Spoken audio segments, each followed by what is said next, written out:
하나님의 말씀입니다. 마태복음 21장 12절입니다.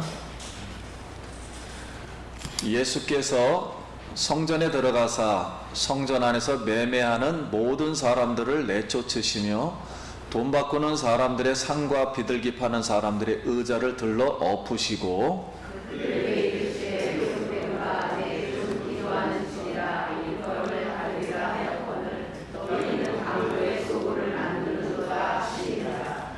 맹인과 저는 자들이 성전에서 예수께 나오매 고쳐주시니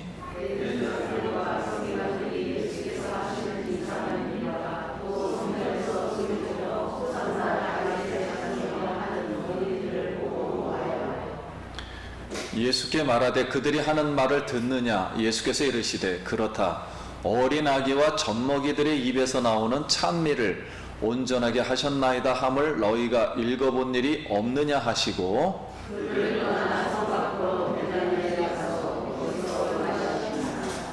아멘.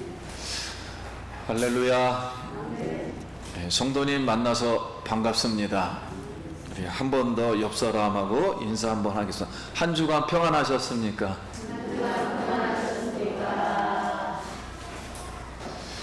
오늘도 하나님을 사랑하는 우리 사랑하는 성도님들 반갑고 축복하고 사랑합니다. 오늘도 살아계신 하나님 앞에 예배하는 우리 성도님들에게 하나님 곧 우리 주 예수 그리스도의 아버지께서 그리스도 안에서 하늘에 속한 모든 신령한 복을 우리에게 주시기를 오늘도 기도드립니다. 자, 예수님이 예루살렘에 들어가셨습니다. 이 모습은 예수님을 따르는 백성들도 새하늘과 새 땅 새 예루살렘에 천국에 들어가는 모습을 미리 보여준 것입니다. 또 예수님이 나귀를 타고 들어가셨습니다. 이 모습은 겸손한 마음이, 겸손한 자가 천국에 들어갑니다. 겸손은 하나님에게 쓰는 단어예요. 그래서 하나님 성품의 자체이고 영원한 성품이고 천국은 겸손으로 충만한 곳입니다. 그리고 죄가 없는 마음입니다. 그래서 예수님은 우리에게 이렇게 겸손을 보이셨습니다. 이 겸손은 결국 예수님이 십자가를 지시고 우리의 죄를 사하시며 하나님의 생명을, 부활 생명을 우리에게 주심으로, 즉 섬김으로 나타내 보이셨습니다.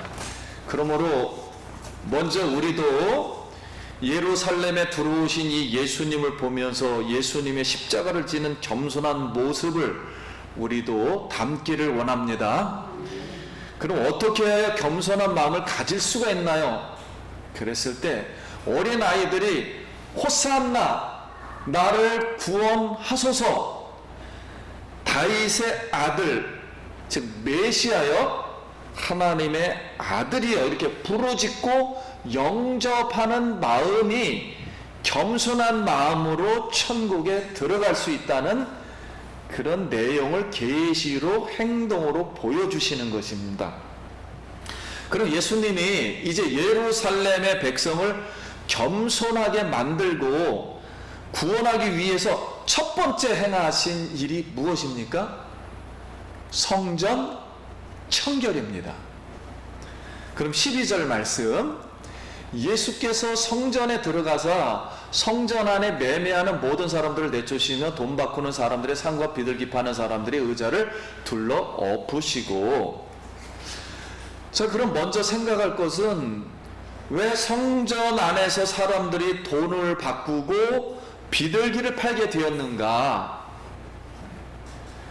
이 내용은 모든 이스라엘 사람들은 성전세를 내는 법이 있습니다.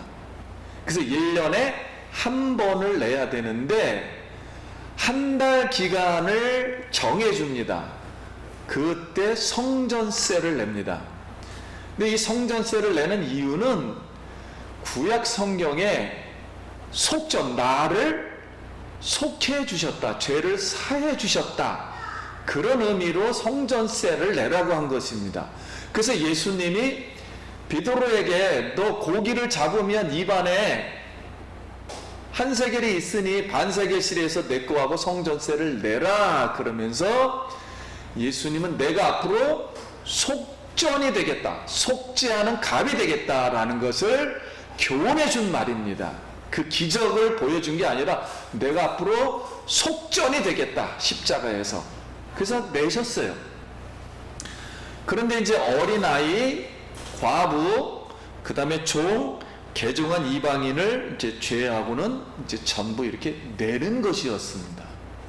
근데 이게 이렇게 내다 보니까 내는 본질과 목적과 의미를 모르고 내고 있는 겁니다, 이 백성들이. 자, 그래서 평상시에는 로마 돈을 쓰고 있었는데 성전세는 유대 돈으로 내야 하기 때문에 그 기간에 돈을 바꿔야 하는데 돈 바꿔주는 사람이 생기게 되었어요. 그래서 약간의 커미션을 받았습니다.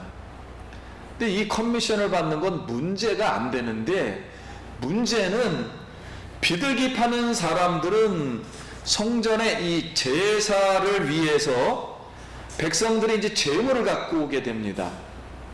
아주 가난한 사람은 비둘기고 이렇게 부자들은 양을 갖고 오게 됩니다. 멀리서 갖고 오다 보니까 흠이 나요. 근데 흠 있는 건 드리지 말라고 했기 때문에 성전 근처에서 이 편리를 위해서 이 시장터가 열렸습니다. 근데 원래는 이 시장터가 지금 이스라엘 그 나라도 가보면 알겠지만 성전 예루살렘 이 바깥에 감람산에 시장터가 형성돼 있었어요.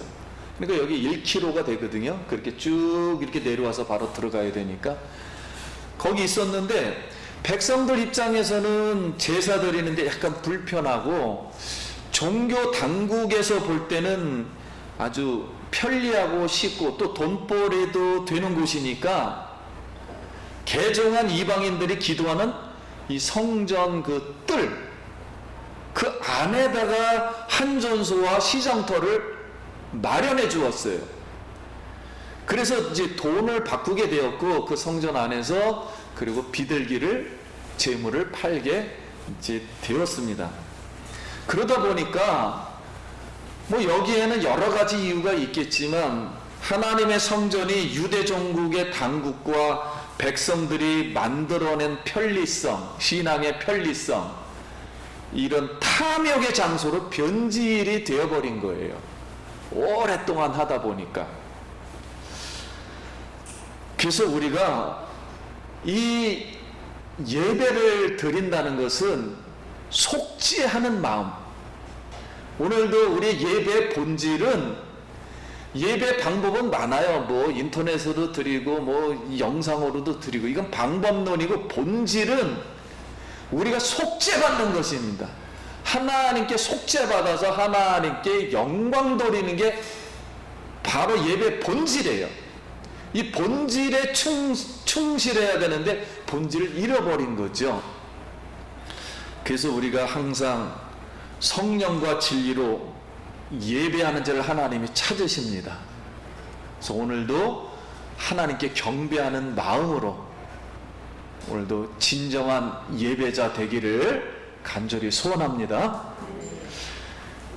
이 히말리아 이제 산맥에 가면은 양을 매매하는 방법이 좀 다른 데하고는 달라요. 우리가 보통 이 동물들을 매매하면 그 크기에 따라서 매매하잖아요. 근데 히말리아는 산이 워낙 높다 보니까 공기도 부족하고 그리고 풀들이 여러 군데 나 있습니다. 그래서 이제 사는 사람과 파는 사람이 그 산 꼭대기에 올라가 가지고 팔 양을 데리고 와서 이 양이 위로 점점 올라가면 가격이 올라가는 거고요. 양이 점점 내려가면은 가격이 계속 떨어집니다. 근데 맨 밑으로 내려가면은 거기 좀 시내가 약간의 풀이 있어요. 그런데 기후가 워낙 나쁘기 때문에 양들은 1년 내내 목자를 따라 계속 산을 올라가야 됩니다. 그래 양이 죽지 않고 살아요. 그러니까 크기에 따라 결정이 안 되고 양이 올라가면 높아지고 양이 자꾸만 내려가면 가격이 싸져요. 근데 결국 내려가는 양은 올라오질 못해서 목자를 따르지 않기 때문에 죽어버리게 됩니다. 그래서 오늘 우리는 세상의 많은 사람 중에 하나님께서 우리를 부르셨습니다. 오늘 하나님만을 향해서, 목자 대신 예수님을 향해서 이렇게 하늘을 바라보며 올라갈 때 온전한 부르심의 상을 얻을 줄 믿습니다. 그래서 하나님이 주시는 풍성한 이 꿀을 먹는 우리 모두 되기 바랍니다. 그러면 성전이란 무엇인가 했을 때 성전은 본질은 예수님이다. 새하늘과 새 땅 새 예루살렘에 실제 장소가 있다. 내 마음에 하나님이 거하시고 통치하는 내 마음이 성전이다. 그리고 교회 공동체 여기 자체가 지금 예배하는 이곳에 하나님이 계신 이곳이 또한 성전이다. 이렇게 말을 했습니다. 그래서 이 성전은 가장 중요한 것은 죄를 용서받고 거룩하신 하나님께 예배하며 영광 돌리는 곳이에요. 그러면 예수님께서 예루살렘에 있는 이 성전을 회복시켜야 하는데 어떻게 해야 회복을 할 수 있겠습니까? 그럼 예수님의 눈에서는, 하나님의 눈에서는, 성전 대신 예수님의 주인 대신 눈에서는 구원을 잃어버리고 천국을 잃어버린 예루살렘 백성을 회복하기 위해서 영원한 천국이고 하늘의 성전의 주인으로 오신 예수님이 이방인 뜰에서 돈을 바꾸고 비둘기 파는 사람들의 상을 엎으신 거예요. 말 그대로 청소를 하신 것입니다. 그리고 선포하신 거예요. 오늘 13절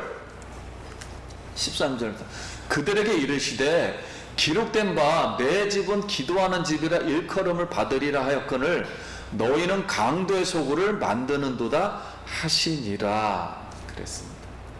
그래서 구약시대 때 앞으로 하나님의 아들이 오시면 성전이 순결하게 이렇게 청소될 것이다, 회복할 것이다 라는 걸 예언한 말씀을 인용하신 거예요, 예수님이. 그래서 이사야 56장과 예레미야 7장 두 말씀을 합쳐서 말한 거예요. 근데 내 집은 여기서 여호와의 성전을 말한 것이고 만민이 와서 기도하며 구원받는 곳이라는 거예요. 그런데 예수님이 지금 예루살렘 성전을 강도의 소굴로 만들었다. 강도의 소굴로, 은신처로 비유를 하셨어요. 근데 이 강도는 오늘날 우리가 생각하는 강도하고는 차이가 있습니다. 당시의 강도는 갈릴리를 중심으로 해서 유대인들이 로마가 집이 아니고 로마에 대항해서 반란군들이 이렇게 행동을 했어요. 그래서 반란군은 이 아르베 골짜기라는 이 절벽 중간에다 은신처를 세워서 이 줄을 내려가지고 타고 내려가서 거기에 숨었어요. 그러다 보니까 로마 입장에서는 이걸 알고서 그 밑에, 절벽 밑에 주둔하고 있는 거예요. 진치고 있는 거예요. 그러니까 반란군은 좋은 의도로 시작은 했지만 로마군이 주도를 하니까 먹을 게 없단 말이에요. 그래서 밤에 몰래 줄을 타고 내려와서 동네에 있는 유대인들 집에 들어가 습격을 해가지고 곡식을 다 강도질을 한 겁니다. 그러다 보니까 유대민족을 해방시키겠다고 했지만 결과적으로 먹고 사는 게 문제가 되니까 오히려 유대인들에게 강도가 되어버렸던 거예요. 그래서 그 당시에 강도는 오늘날 우리가 생각하는 이런 도둑놈하고는 좀 다르고, 이 반란군 니꼴 강도라고 부르었어요. 그래서 지금 예루살렘 백성을 구원하겠다는 예루살렘 성전이 오히려 백성에게 강도의 은신처, 소굴이 되었던 것입니다. 이러다 보니 성전은 이렇게 잘못된 거죠. 그래서 절어버린 거예요. 이렇게 주저앉아버린 겁니다. 절어버리고 눈이 멀은 거예요. 하나님 나라에 대해서. 그래서 14절 바로 이 말씀을 하면서 하게 된 거예요. 맹인과 전한 자들이 성전에서 예수께 나오며 고쳐주시니. 오늘 우리가 볼 때 하나님은 우리를 일으켜 세워주시길 원하고, 하늘나라에 눈을 뜨며 참된 진리를 발견하고, 그래야 우리가 어둠에 있으면 답답하잖아요. 오늘 예수님을 보고 희망을 얻기를 바랍니다. 그러나 이제 유대 종교 당국자인 대제사장과 서기관들은 예수님과 참여하는 어린이들을 이상하게 여기며 분노를 했어요. 그래서 15절 말씀에 대제사장들과 서기관들이 예수께서 하시는 이상한 일과 또 성전에서 소리질러 호산나 다윗의 자손이 하는 어린이들을 보고 노하여 그랬습니다. 그러니까 완전히 잘못됐지요. 예수님은 하나님 말씀을 지켜야 할 우월한 이치에 있는 대제사장과 서기관들이 오히려 먼저 아이들이 하나님 말씀을 지키며 찬미하는 시편 8편 말씀이 오늘 성취되었다 가르쳐 주었습니다.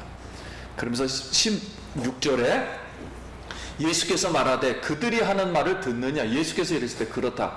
어린아기와 젖먹이들의 입에서 나오는 찬미를 온전하게 하셨나이다 함을 너희가 읽어본 일이 없느냐. 이것은 시편 8편에 있는 말씀이에요.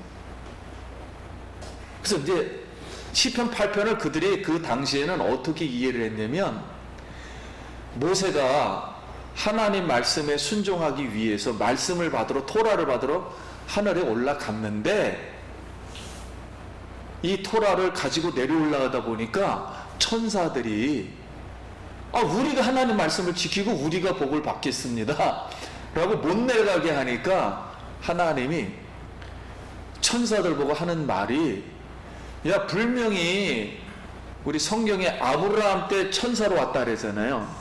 그런데 젖과 치즈를 같이 먹지 말라 그랬어요, 율법에 보면. 근데 천사에게 젖과 치즈를 내놨더니 먹었다는 거예요. 그러니까 하나님 말씀은 너희는 지키지도 않았지 않느냐. 그러니까 인간이 더 잘 지킬 수 있다. 그러니 모세 보고 이 토라를 갖고 내려가서 하나님 말씀을 지키게 하라. 그러면서 우리 성경에 보면 사람을 천사보다 좀 못하게 만드시고, 이런 표현, 그 구절에 있는 말씀이에요. 그래서 천사는 좀 어른으로 표현했고 능력이 좀 있으니까, 그리고 우리 인간을 아이로 표현을 했던 거예요. 그래서 그 말씀이 이제 토라 이런 전통에 의해서 내려온 것을 구약 성경 말씀과 다 합쳐가지고 지금 우월한 위치에 있는 사람들이 우리 하나님 말씀을 안 지키고, 오히려 아이들 같은 잘 알아듣지 못하는 아이들이 오히려 하나님 말씀을 지키며 예수님을 영접했다. 이렇게 교훈하셨습니다. 그러면 오늘 우리가 이 말씀을 보면서 누가 감히 성전을 청소할 수 있겠는가 했을 때, 성전의 주인이신, 즉 교회의 머리이신 우리 예수님의 권세로다. 예수님의 권세. 오늘 예수님의 권세로 우리의 마음이, 성전이 깨끗하게 될 줄 믿습니다.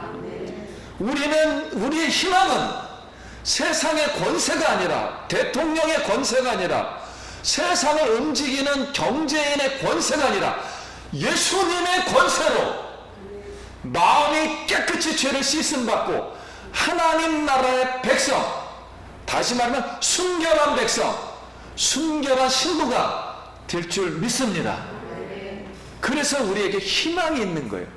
이 말씀은 예수님이 교회에 와서 조금 잘못했다고 우리를 다 뒤집어 엎는 거 아니냐, 뭐 이런 부정적인 생각을 우리가 할 수가 있지만, 근본적인 내용은 예수님의 권세 때문에 우리의 영혼이 살아나고 우리가 예수님의 권세로 하나님 나라에 들어가는 줄 믿습니다. 오늘 예수님의 권세가, 이름의 권세가 우리 성도님들에게 충만히 임하길 바랍니다. 예수의 이름으로 명령할 때 눈먼 자가 눈을 뜨고 앉은 뱅이가 일어나고 죽은 자가 살아나며 물이 포도주로 바뀐 줄 믿습니다. 그래서 오늘 예수님의 이름을 선포할 때 지금 우리 가정과 우리 뭐 이런 생활 주변에 힘든 일이 너무 많아요. 어려운 일이 많고 어둠이 많고 눌린 게 많고 뭐 귀신이 많고 뭐 우울증도 많고, 예수의 이름으로 명하노니 다 떠나갈지어다. 완전 예수의 이름으로 권세로 우리 성도님들 붙잡고 승리하기 바랍니다. 그리고 거기서 그 안에서 미적될 필요도 없고 고통당할 필요도 없고 근심 걱정할 필요 없으나 거기서 나오시기 바랍니다. 예수의 이름으로 마귀를 물리치길 소원합니다. 그래서 예수의 이름의 권세를 우리에게 주셨다는 것을 오늘 우리에게 희망이 있는 거예요. 그럼 사랑하는 성도님, 우리 몸은 하나님의 성전이므로 죄와 불의에 더럽혀서는 안 됩니다. 나 교회 다니다가 다른 사람은 다 뭐 거짓말도 하고 뭐 소리도 지르고 뭐 성질대로 하는데 우리는 매일 이렇게 고통만 받느냐? 여러분, 순결한 백성이 하늘나라에 가면 하나님의 어린 양의 신부가 되어서 가장 좋은 자리에 좋은 상급을 받을 줄 믿습니다. 그래서 순결을 사모하길 바래요. 교회 안에 상업주의나 물질주의를 이렇게 허용해서는 안 돼요. 그럼 자꾸만 타락을 하게 됩니다. 우리가 돋보기가 있으면 돋보기를 한 곳으로 집중시키면은 불이 나잖아요. 에너지가 솟듯이 아무리 우리가 신앙생활이 있다 할지라도 너무 편리하게 하면 신앙이 자라질 않아요. 하나님께 영광이 안 됩니다. 에너지가 발산이 안 돼요. 해에다가 돋보기를 한 곳에 집중하면 불이 나듯이 오늘 예수님에게 집중하면 놀라운 기적들이, 에너지가 다시 일어날 줄 믿습니다. 믿음으로 우리 돋보기를 비춰서 우리가 원했던 그런 일들이 하나님께 영광이 되기 바랍니다. 사람의 탐심에 이끌리게 될 때 타락의 길을 걷게 됩니다. 그러나 교회는 아무튼 만민이 기도하는 집입니다. 우리가 예수님의 권세를 붙잡았을 때 용서를 받고 우리가 기도할 때 모든 문제가 해결받는 최상의 해답입니다. 오늘 힘드실 때도 원망하기보다는 주님 앞에 나와서 기도해서 응답받기 바랍니다. 하나님은 우리를 깊은 수렁에서 건져주시고 깊은 골짜기에서 건져주시는 살아계신 하나님, 응답하시는 하나님 이심을 믿습니다. 오늘 우리 마음속에 혹시 나의 이런 죄와 더러운 탐욕으로 우리 하나님 앞에 순결한 백성이 못된 거 있으면 예수의 이름으로 물리치시고 오늘 하나님의 거룩한 성전이 되어서 하나님이 우리 속에 거해서 마음대로 일하시고 마음껏 축복하도록 우리를 깨끗게 할 때 하나님이 영광 받으시고 우리 성도님들의 가정과 일터와 자녀들을